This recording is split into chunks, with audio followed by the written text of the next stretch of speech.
We are back. Sam Seder on the Majority Report on the phone. It's a pleasure to welcome back to the program Dr. Walter Block. He is a economist at the business school at Loyola University, a longtime libertarian as well. Professor, welcome back to the program. Thanks for having me.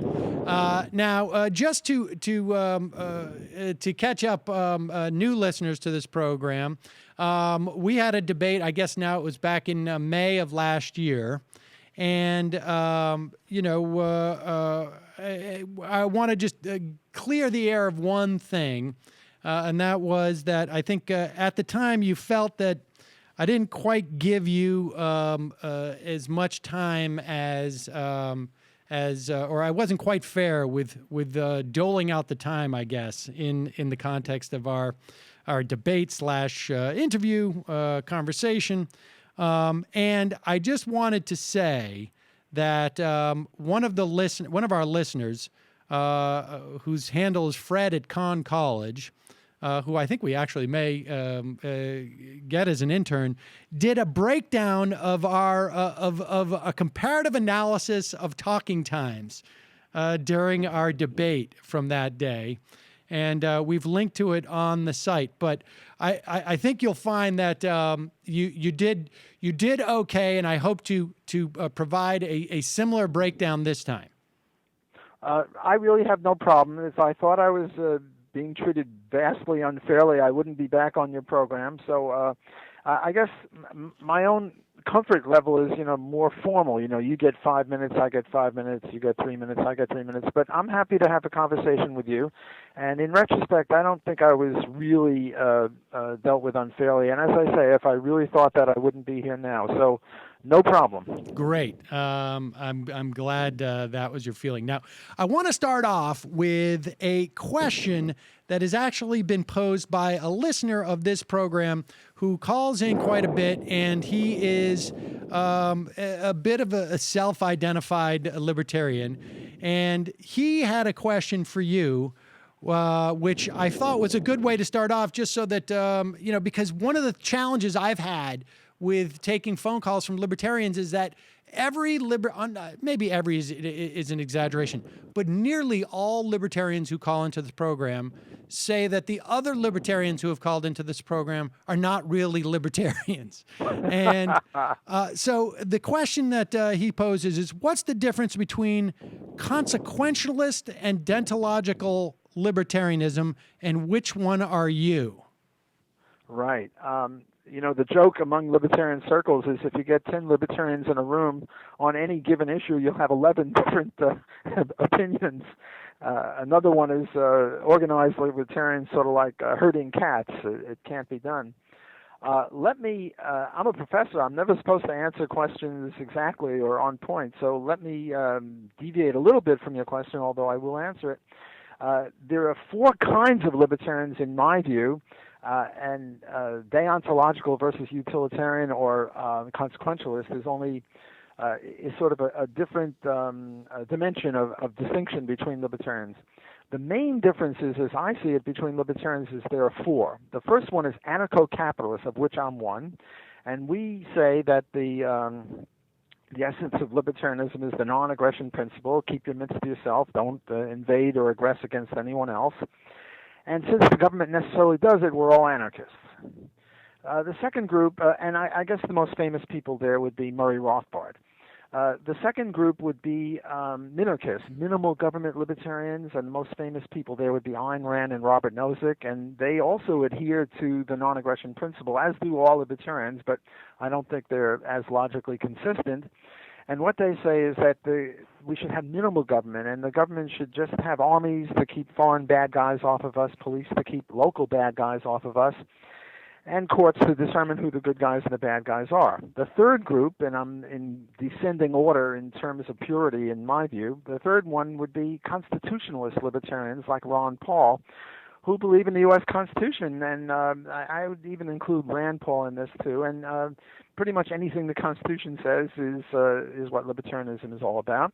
And the fourth group I would call classical liberals, Milton Friedman and Friedrich Hayek, those people certainly agree with minimal government, night watchman libertarianism, but they would add more. Welfare programs, vouchers, other things like that.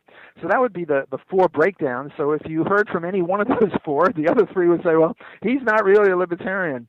Whereas in my view, they're all libertarians. Libertarianism is a many-splendored thing. There are many mansions, and I'm a big tent kind of a guy. Now, to answer your question finally, the difference between consequentialist and deontological libertarianism is a consequentialist is sort of like utilitarian. What the consequentialist or utilitarian libertarians say is, if you follow the non-aggression principle, that's the route to human happiness. We'll all be happier if people keep their midst to themselves and government is either non-existent or very limited. Whereas the deontological libertarians are much more logical. It's not that the other people are illogical, but it's based on logic. Namely, we deduce from the non-aggression principle plus homesteading for private property rights, and wherever that leads us, even, justice though the heavens fall, we don't care about utility. We only care about rights. So the deontological libertarian would talk about rights, and the utilitarian or consequentialist libertarian would talk about human happiness, also as emanating from the non-aggression principle. And you are a consequentialist, is that it? No, I'm a deontological libertarian, and I'm also an anarcho-capitalist. So there are two different dimensions, so to speak, and those are my two positions. So let me ask you about this. I mean, just in terms of the non-aggression principle, how in the world that you imagine, how does one maintain property rights? Well, in my view as a anarcho-capitalist, there would be private defense agencies that had police forces or armies, and if you stole my wallet, for example, let's say, and my wallet is legitimately mine, I would call the police. I would call the private police agency, and they would come get you and make you disgorge the wallet and punish you according to libertarian punishment theory. If I were a minarchist, I would just call the government and I'd say, hey, Sam stole my wallet, go get him. And if Sam said, no, I didn't really steal it, then we would have to adjudicate it through the court. Now, so well, okay, that raises a couple of questions for me. I mean, the first being that, I mean, who gets to determine if you're not a minarchist or the minarchist? A minarchist. If you're not a minarchist, who gets to determine whether or not I really stole your wallet? Well, we would have a series of competing courts. And let's suppose you deny that you stole the wallet. You claim that I stole it from you yesterday, and you're just repossessing it or something like that. Well, you would go to your court, call it Court A, and you would invite me to go to Court A, and I'd say, what, Court A? That's your brother or your mother. I'm not going to Court A. And I would go to Court F. F is in Frank. And I would invite you to come to my court, and you say, what? Court F? That's your mother, your brother, your friend, whatever. I'm not going. And now and then we would each go to our own courts. And now it's possible that both, and when you go to a court, you sign an agreement that you'll obey or abide by what the court says. Now it's possible that both courts will agree with you, in which case it's sort of case closed. Both courts and police will, come after me because they both agreed with you, or vice versa. It's possible that both courts will agree with me, in which case, you'd better give me that wallet back because not only my court, but your court - police will come after you. Okay, so the more interesting case is suppose the courts disagree. Now, one possibility, which we won't consider, is that my court agrees with you and your court agrees with me. Let's forget about that for the moment. And let's assume that your court agrees with you and my court agrees with me. Now, Ayn Rand, who is a minarchist, says at this point, blank out. You anarchist libertarians. By the way, the debates among libertarians are pretty ferocious. She says, blank out. Then what happens? The courts fight. And the answer to that, coming from my quarter of libertarianism, is no. There are two types of courts. One type of court, we call them legitimate courts, are courts that will anticipate. Court A and Court F will recognize each other as courts and will say, look, if ever we come up with a a dispute, and we come up on the opposite side of this dispute, let's go to Court C, as in Charlie, and or take a random number. We'll have 15 courts that we all agree are legitimate courts, and we'll pick one of them, and their decision will be final, and that'll settle it. On the other hand, there might be bandit courts. Bandit courts are either too stupid to realize that they might be on opposite sides of an issue, or they say, I don't care, my way or the highway. And the point is that the bandit courts would have to fight everyone. They would have to fight other bandit courts and legitimate courts, whereas the legitimate courts would only have to fight bandit courts, and the point is that fighting is expensive. They'd have to pay more for their soldiers or their policemen, and presumably they would, go the way of the dodo bird. We wouldn't have too many of them, or at least it wouldn't be as bad as present government. So that's how it would be settled if you and I had a dispute as to whose wallet it was. Which is paradigm case of property rights. All right. So let me see if I understand this. In the scenario where my court is not one of those courts that agrees to subsume its authority to Court C, right? Not your court, but a court that we mutually agree upon that would adjudicate our discrepancy. Yes. Assuming that my court is not one of those, really its legitimacy is just simply a function of how big of an army I have. Well, I wouldn't say it's a function of how big the army is. I would or say how much money I have, because you're saying that I would have to fight everybody, and it would go the way of the dodo board if I don't have a dodo bird, if I don't have enough money to support that army that could fight everybody. Well, I don't think it's either a matter of guns or money. I think the pen is mightier than the sword, because the pen determines in which way the sword is pointed. And I think legitimacy is very important. And, the whole society would look upon your court, not you, but your court, as sort of as a bandit court and wouldn't have much legitimacy. I mean, even the mafia had some sort of legitimacy. Okay, but let's say it doesn't. Let's say the society says, we're not going to legitimize your court. And I say, okay, I don't care. I didn't steal your wallet, according to my court, which I think is actually the only legitimate court. Then what happens? Then it's war. Then we have a little bit of a fight.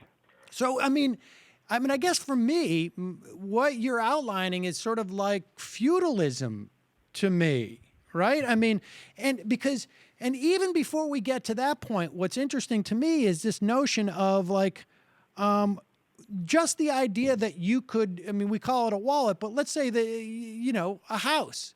Or let's say not even a house, a piece of land, something that existed before you claimed ownership to it. When you claim ownership to something, aren't you basically just saying, like, I have a legitimate right to exercise violence in the protection of this area that I have claimed for myself? And you've just sort of, that seems to me to be contrary to your non-aggression principle. Well, I would offer you a friendly amendment. It's not so much feudalism. What you should have said is more Hobbesian, Hobbes, where it's a war of all against all. I imagine you'll accept that as a friendly amendment. Feudalism wasn't that warlike, because the king would sort of tell the dukes to, shut up or something. I imagine that's what would happen, though, in this scenario, right? Because that's what you were saying, is that we would, if we didn't agree to Court C, well, Court C, it sounds like to me, is the king. You and I are the dukes, and there may be other courts that we function in that way, but whatever. Let's continue. Well, I was just offering a friendly amendment that, it's really the Hobbesian world that you're alluding to, not so much the feudal. But if you want to stick to feudal, that's okay.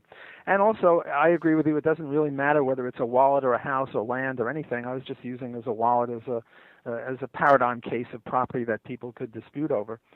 But I disagree with you. And by the way, this debate that we're now having is a ferocious debate within libertarianism between the minarchists and the anarchists.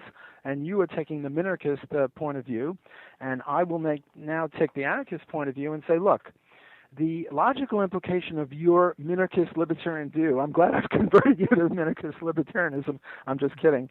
Right now, China and Colombia are in a state of anarchy with each other. Right now, Brazil and Burundi are in a state of anarchy with each other. Right now, the U.S. and I don't know, Australia are in a state of anarchy because there's no world government. And logically, your position, if you say, well, if we have decentralized the court, the police systems, you're going to have a Hobbesian or a feudal world. Well, the logical implication of that is we have to have a world government.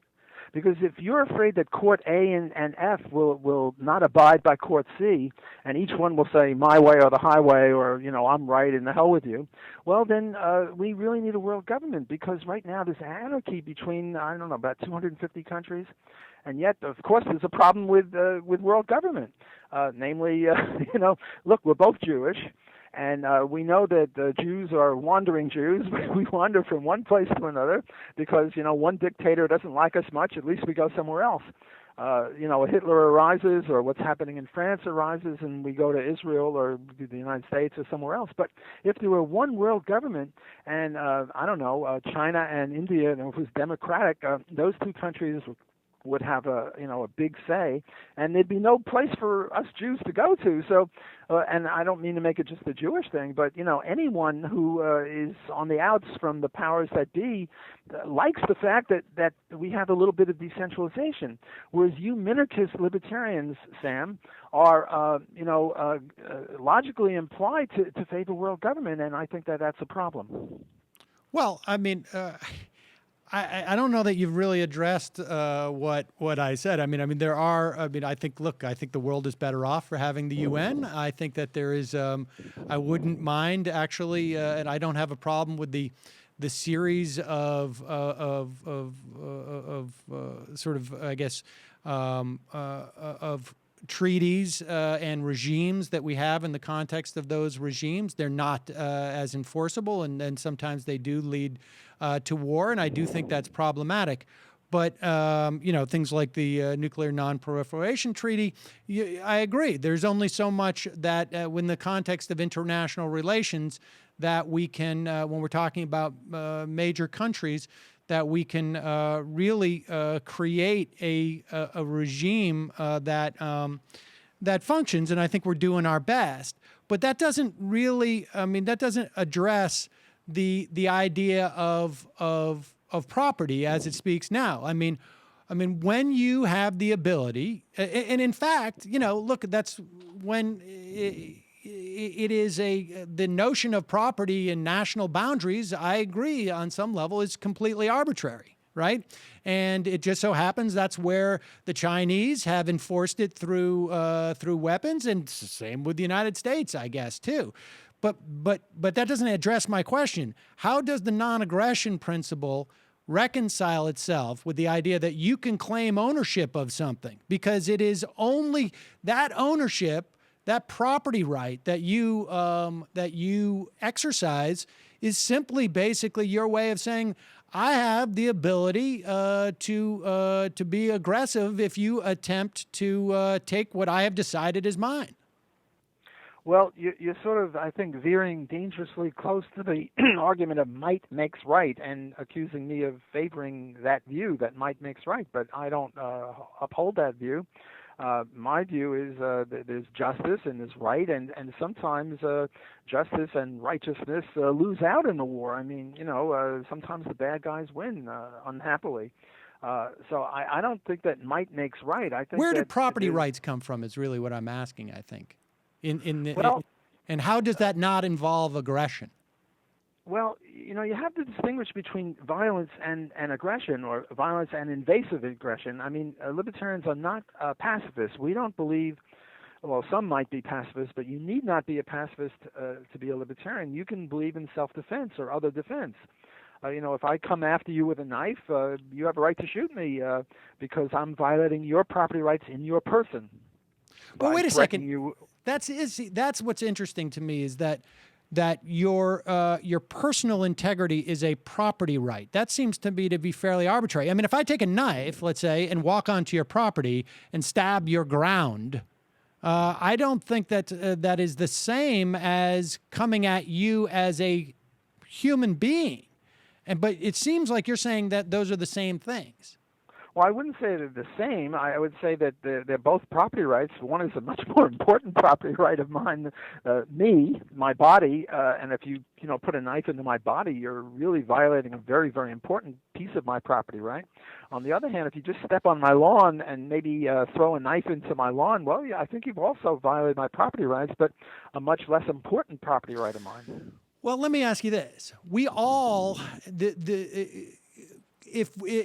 I will, for the sake of argument, call them both property rights. But one is a property right that every single human being has, which is their own person by definition. Okay. And the property right to what you consider your property, that to me seems to be not inherent in every person, because every person doesn't own a piece of land. So I'm curious. It's quite obvious how the first one is arrived at, because everybody is a human being. They are themselves. It's quite clear as to who they are.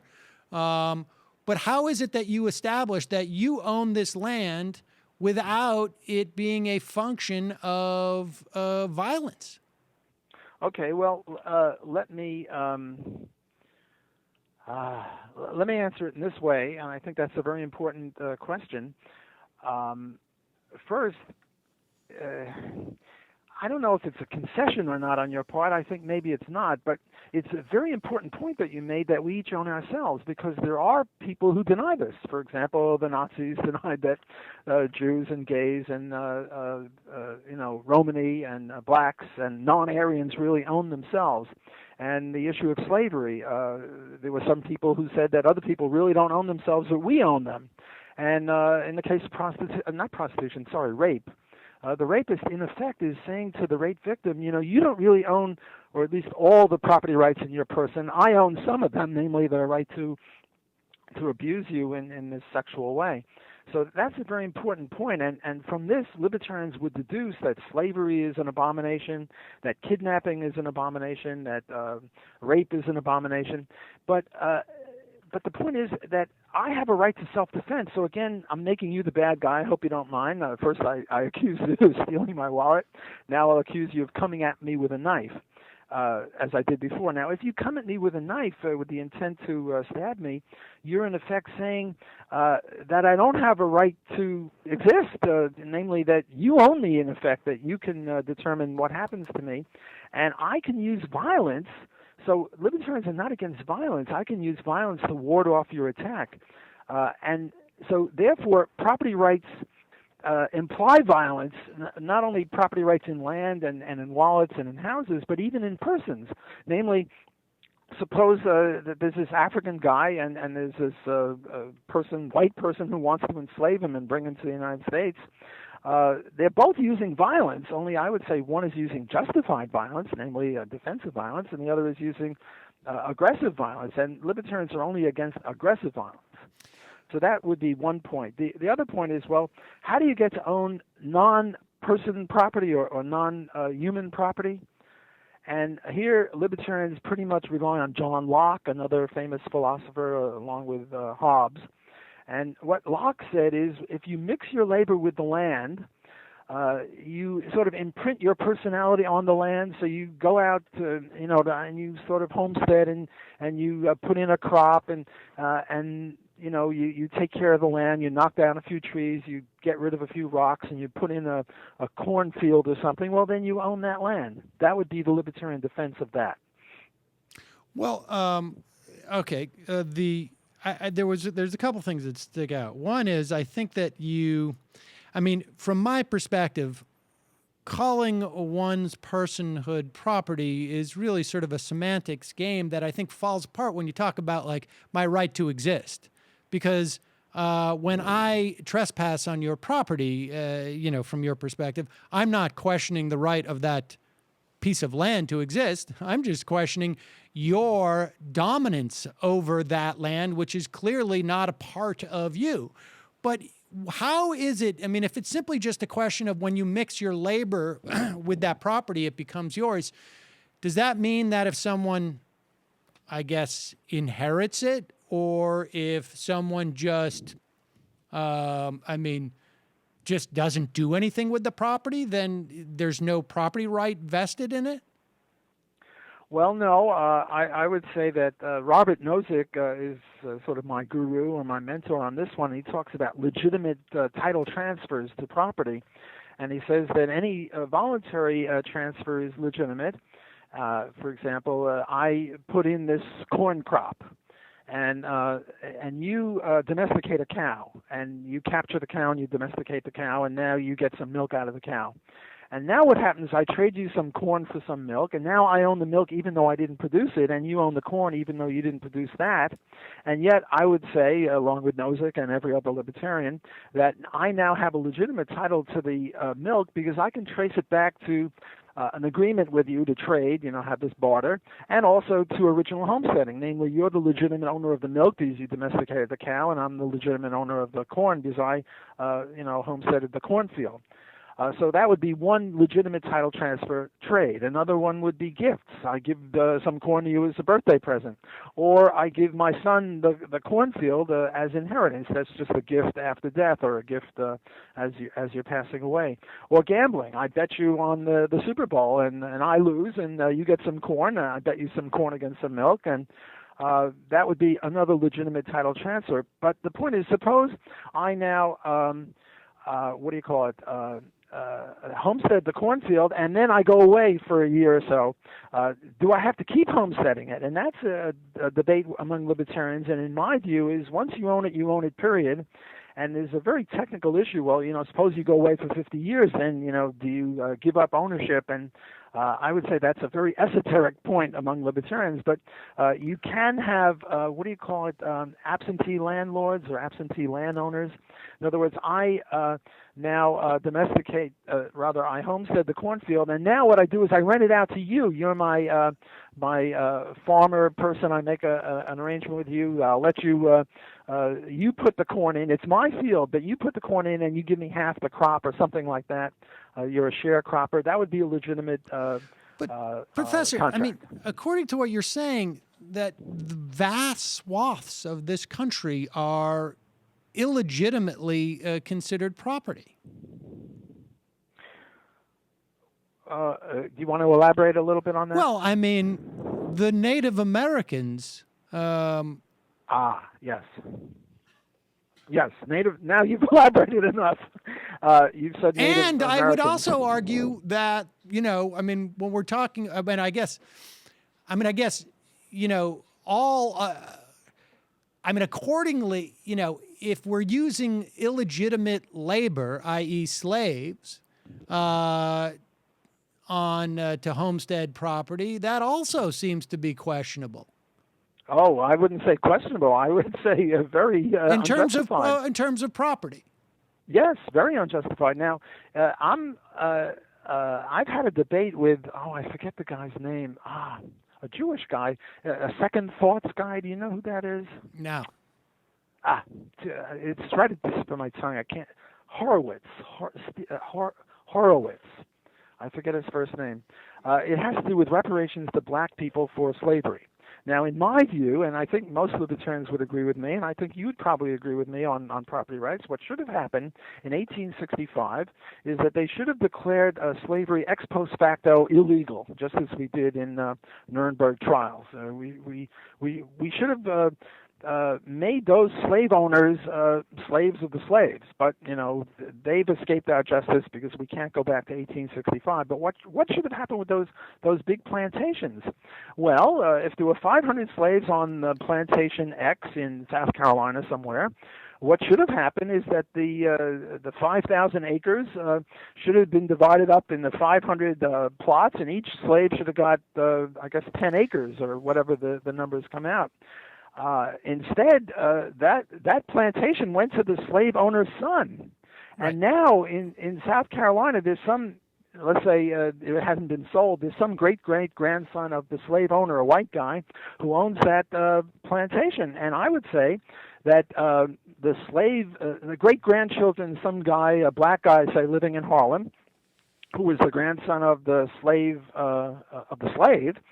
should, in justice, go to the court and say, hey, the white grandson isn't a criminal. He's just the recipient of stolen property, but that property should go to me. And No. I think you would agree with me on that, would you not? I think there is I think there's certainly an argument for reparations along those lines. I mean, I think, but my point is that and when we talk about Native Americans as well, we're looking at an entire property regime in this country that, according to you, is illegitimate.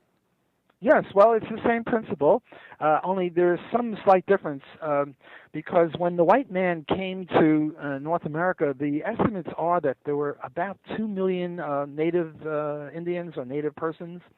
And right now there are, I think, 350 million people in the United States, and it's still pretty empty.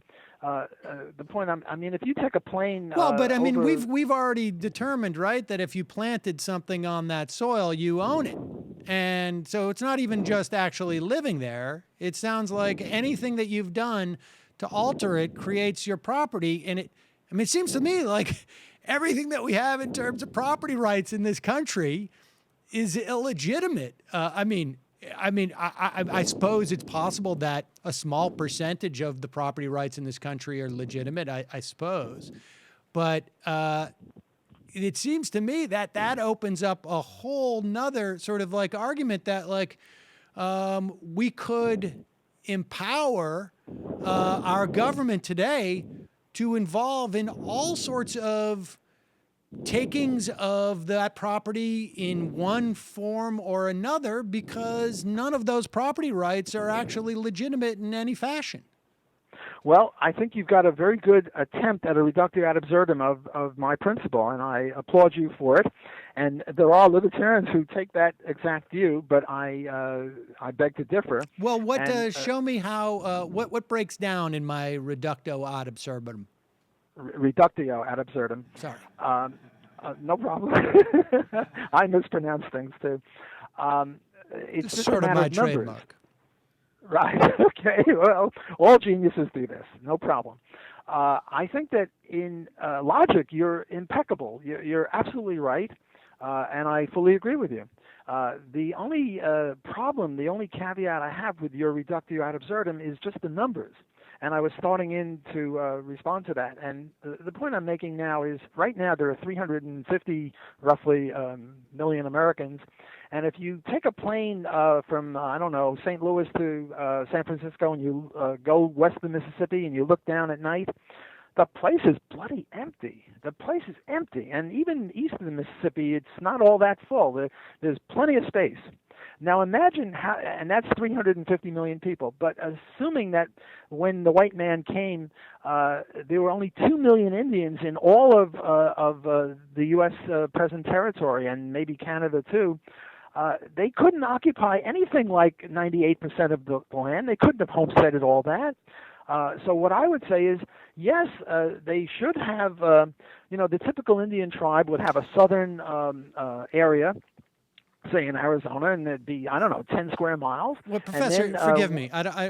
There's really no way for us to do this, but I mean, we've already argued at this point, if you chop down a tree, and we know that natives cross this entire land, undoubtedly chopping down trees. Now, we could argue it's 40%. They were able to cover 40% of the country, or it could be 80% or 75%. I mean, whatever that figure is, and you increase it over time, it seems to me that let's assume that it's just a figure. You want to call it 30%? Let's call it 30%. No, I want to call it 0.5%. Really? So you don't think that they chopped a tree? I mean, like when you go and homestead, you don't necessarily put a piece of corn on every single piece of that property, right? I mean, when you don't necessarily even put is it just the fence, everything that's included within that fence? Or do you need to put something on every square inch of that property according to the way that you legitimately acquire property? In other words, I'm going to say something now, and I don't want you to take it in the wrong way, but I really want to give you a compliment, and I want to say that you're a very brilliant young man, I think you're younger than me, so I'll say young man. This is exactly the debate that libertarians involve themselves in, namely, how intensive does the farming have to be in order to count as homesteading? For example, if you put a fence around the whole United States, do you own all that's in there? No. On the other hand, do you have to put a corn plant every square inch? No. How about every square foot? Well, maybe. And eastern Mississippi, a little bit more intensive than western Mississippi, because eastern Mississippi it was I don't know, more. Is this really, water, Professor? Be honest with me. Is this really the big debate amongst libertarians? Because it seems to me, I mean, with all due respect, because the reason why I feel like I'm indulging in this line of question is because if we can get to a number that we can relatively agree upon, and you can tell me how you get to that 0.5%, but if we can get to a number that is 30%, 40%, 20%, seems to me then any argument that we have government taxation or regulation that inhibits things to 20 or 30%, if that's already our starting point with libertarianism, I'm feeling really good about that. Because at the end of the day, I don't really care about the philosophical underpinnings of this stuff.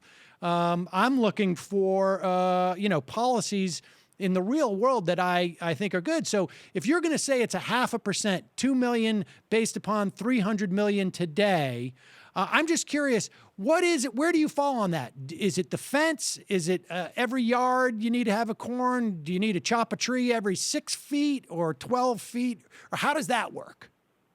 Well, I'm trying to explain that to you. Oh. I would, but before I do, let me just say that we're agreeing on the principle. I agree with you that if the native Indians homesteaded 40% of the land, or 60 or 80% or whatever it is, then they should have 40 or 60 or 80% of the land. So we have no dispute. I'm just stipulating, on principle. Make no mistake, I'm just stipulating for, to explore your philosophy. Oh, I see. Okay, well, then provisionally. I should put the word provisionally. Look, we agree on 100% of the slave lands, do we not? Those plantations that were really homesteaded by the slaves under the whip of the overseers? I would say that we probably, that I actually think that the reparations should be broader than those people direct descendants, frankly. But okay. Well, we have that. You see, the argument. This guy Horowitz argued with a black scholar at Harvard, I think, who said, I think what you're now saying is that all whites owe all blacks something for slavery, and here I agree with Horowitz, who says, well, there were a lot of blacks who came after slavery was over. Why should they get anything? And there were a lot of whites, Jews, for example, who never had slaves, and also there were blacks who had slaves. So I wouldn't go any further than that, but I think you and I agree on 100% of the land, at least. We agree on that. I wouldn't go further. I don't get there for the same reasons you do, but that's not important in the context of this. I'm just curious as to how, I was just pursuing a question as to how it is that you perceive property rights, not the exercise of property rights, and I'm talking about the property rights that aren't innate to one by being born, okay? How you exercise those property rights without exercising aggression, because, I walk into a house, if I don't recognize it's your house, or better yet, let's just keep it a piece of land. I walk onto this piece of land, I don't recognize your authority, wherever it comes from, to own that land, and you attack me. As far as I'm concerned, you're being aggressive. But you're saying the way that I have got the authority to own that land is because I've worked it, or because I've mixed my labor with it. And now I'm asking you, okay, what are the parameters of that? Because hey, you're about to exercise violence on me, aggression on me, but you're saying the reason why it's not aggressive is because you have a legitimate claim to that property, and I'm trying to figure out, how did you get that legitimate claim? You tell me by working it, and I go, what do you mean?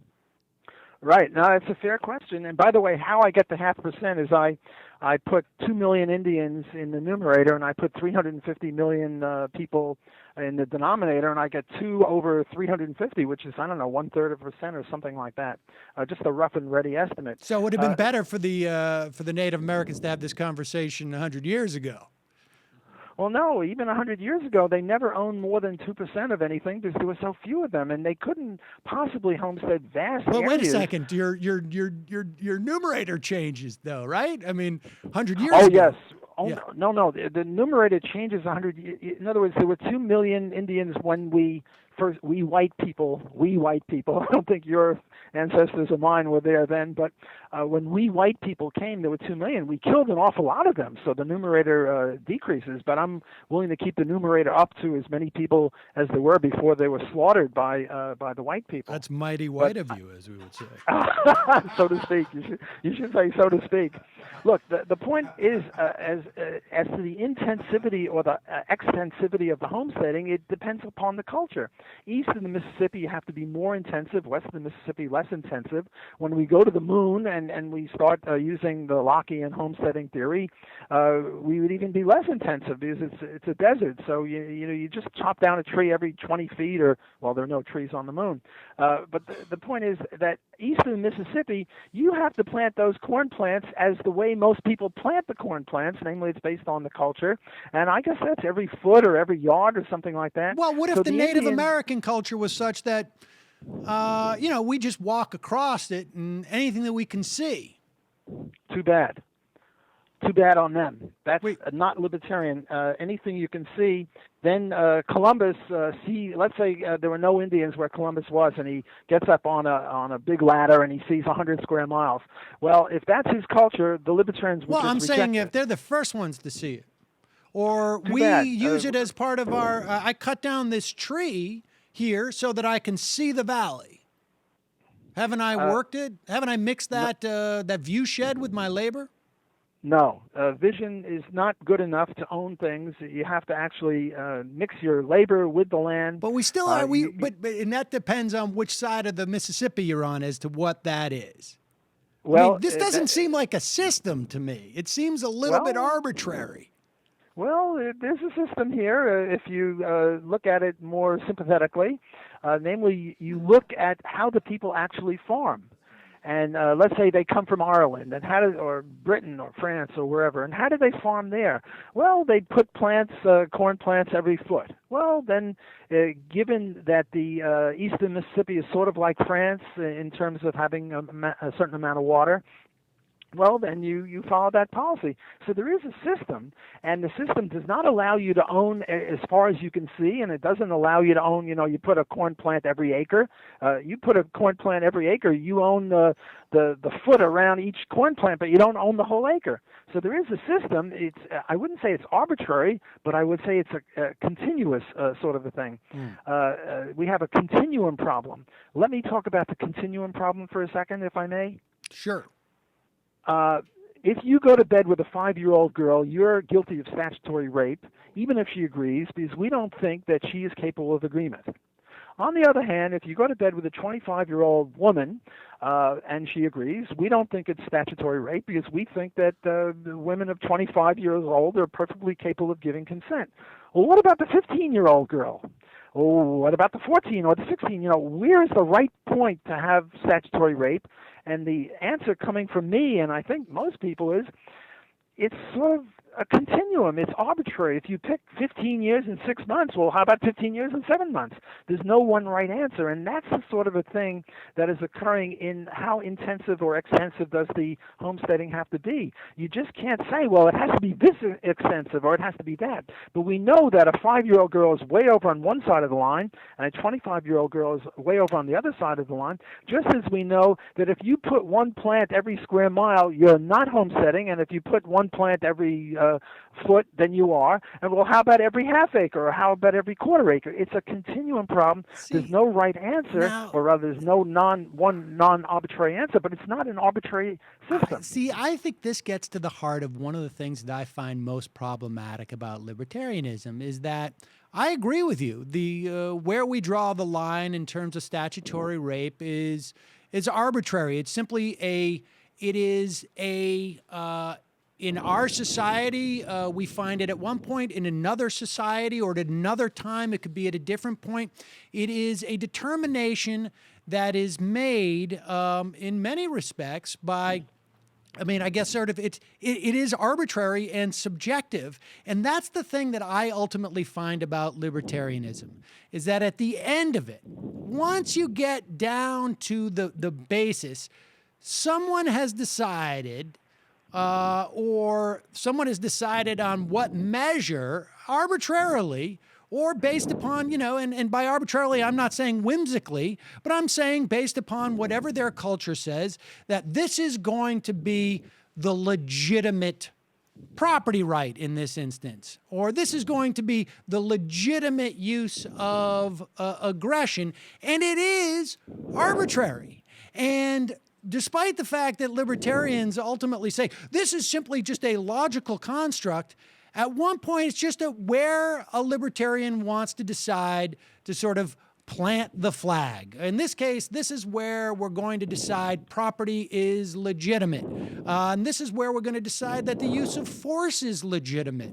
And that's why I think, to a certain extent, I find it, it's interesting to talk about, but it's really just not useful beyond the fact that we've decided on X, and that's what X is going to be. I think that is, often like a function of a democracy, and hopefully the democracy is working. I think there are times where we can have these calculations made because there's a failure of democracy. But again, that's just my arbitrary perspective, and then you let it hash out. But it seems like libertarians try and rely on some sense that there's a logical, these things follow logically, but at the end of the day, you've got to just make an arbitrary decision. Well, I think if I'm going to convert you to libertarianism, it's going to be consequentialist or utilitarian libertarianism, not deontological, because even though you do have a flair for the logic and the reductio ad absurdum, I think at bottom you're really a consequentialist or utilitarian. And by that, I don't mean to criticize you. I don't take it as one. No, good. In our email, we said we would talk about other things besides property, and all so far we've only talked about property.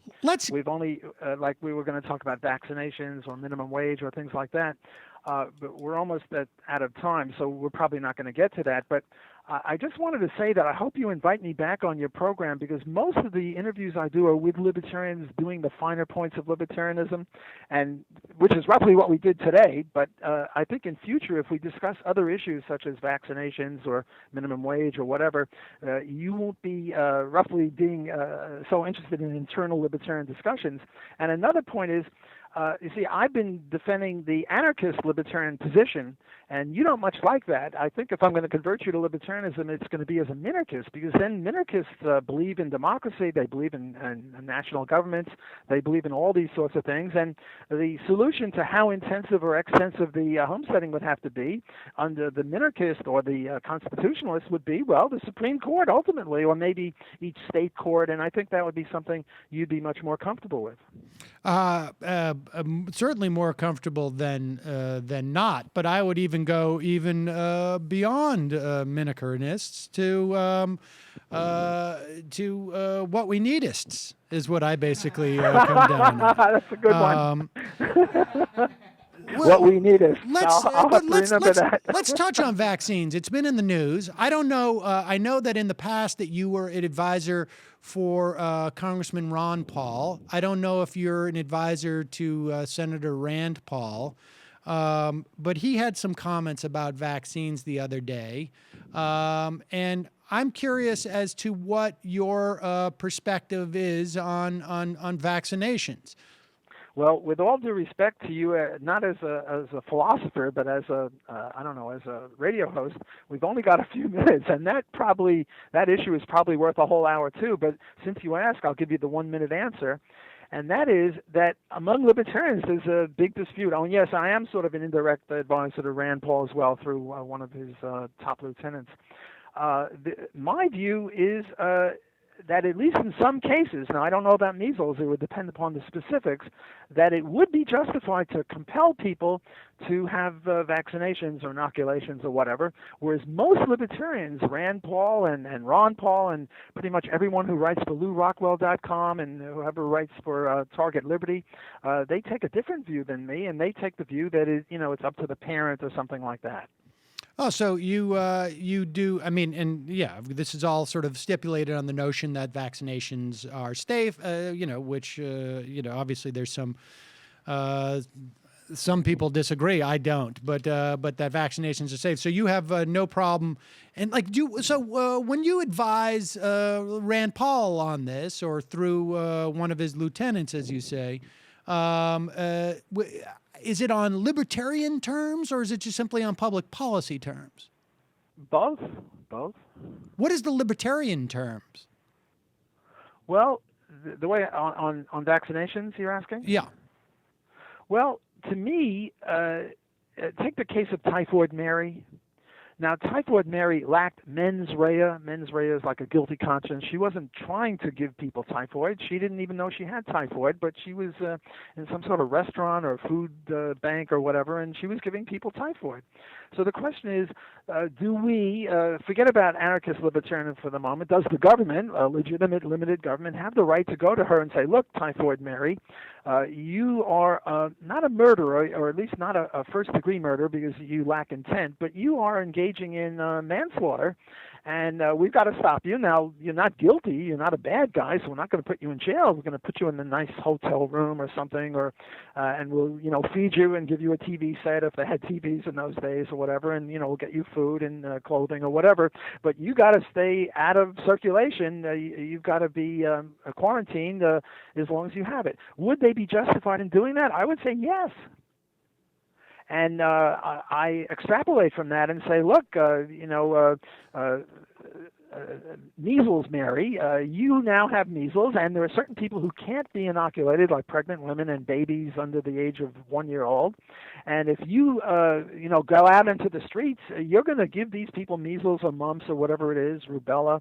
And some of these people are going to die. And do we have a right to use violence against you defensively? Because remember, we're not pacifists. And I would say yes.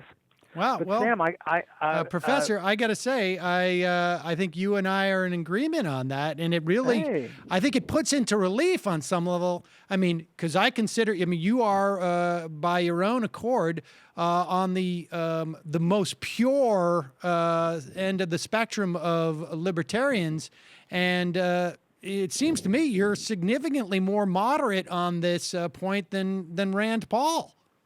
Well, I wouldn't say moderate. I would say I'm more reasonable, compatible or consistent with the libertarian principle than he is. But again, I'm in the distinct minority among libertarians. Most libertarians wouldn't agree with me.